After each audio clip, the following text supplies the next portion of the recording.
نو دا د هغه چا د پاره زما دغه ویډیو د څوک چې وایي زما لوریانې کیږي او زامن مې نه کیږي، نن د سره یو یونیک واقع شریکو کوم چې د IVF په حواله سره د میر افغان را سره موجود دی او علاج مو ورته کړی دی، والله رب ذوالجلال ورته د وو لوریانو نه بعد الله رب ذوالجلال ورته نیکمله زوی ورکړی دی.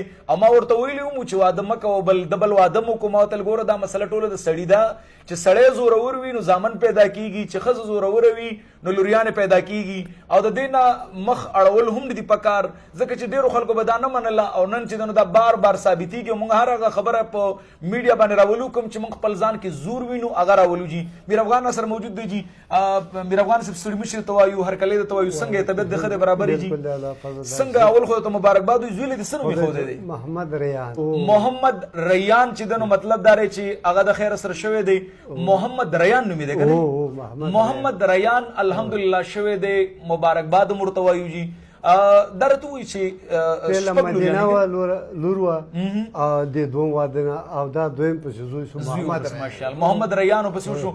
درته وایي چې لکه څنګه خوشحالي شته دی چې مطلب یې د شپږو لوریانو نه بعد ډېره کم خوشحالي ده که نه چې دا کور ټول خوشحاله ده لکه تو بل زویله دي ټول چې جنت ته تلي راغلي او د دې دنیا او په هغه دنیا کې تا ته خدای ته دعا کوي، خدای نه تو کومه غواړي خو تا ته دومره دعا کوي لکه خدای چې راکړي ته وایي چې دا زوی در واخله.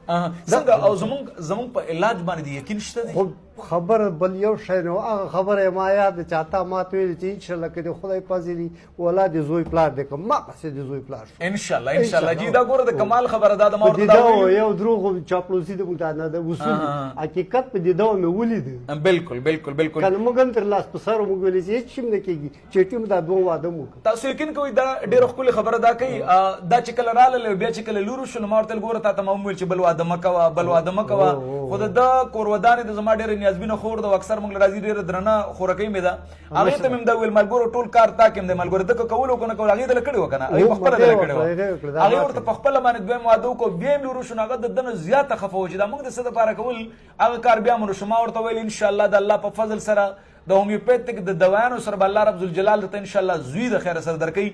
او الحمدلله دغه د تاسو مخامخ دی محمد ریان الله رب ذوالجلال ورکړي. دا وایو چې غټ موبایل اوس مې عکاسي درته خوځي دغه هلک انشاءالله انشاءالله بیا به ګورو. ټولو ته دغه ویل غواړم څومره خلک چې زموږ دغه ویډیو ګوري څنګه چې موږ بار بار دغه ظاهره کړې ده تاسو چې هغه څوک چې هغه د اولاد غوندې کې د عظیم نعمت ته محروم دي الحمدلله د هغې علاج خو سم کېږي. تاسو په لکونه خلک ولیدل روزانه یې وینئ چې پرېګننسي د خیره سره کېږي. جي خو دغه دوران کې داسې کورنۍ هم شته چې د هغې لوریانې کېږي او زامن یې نه کېږي. نو الحمدلله حیدر مومند هسپتال د دغه ثابتوي، یوازې خبرې نه ثابتوي درته د خیره سره چې الله رب الجلال به ورته نیکمله نارینه اولاد هم ورکوي. دا د دې خبرې نه خو موږ ګوره مخ ناړو چې نارینه ورکول، زنانه ورکول، چاله ورکول، چاله نه ورکول دا د رب ذوالجلال کار دی. او زه د دې سره تړلې خبره دا بار بار کوم چې رزق هم الله رب ذوالجلال ورکوي.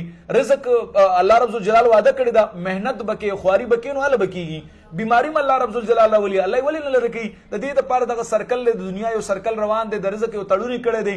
زما رزق کې د بل رزق تړلی دی، د بل په رزق کې زما رزق تړلی دی. جي د بل په پیسو کې زما رزق تړلی دی، د بل په زما په پیسو کې د بل کس رزق تړلی دی. د دې سره دا ټولې تړلې شوې خبرې دي.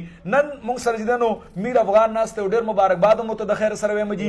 او امید دی چې انشاءالله دوی به زموږ دغه پیغام ټول افغانستان ته رسوي، ټولو پښتنو ته به رسوي او ټولې نړۍ ته به رسوي.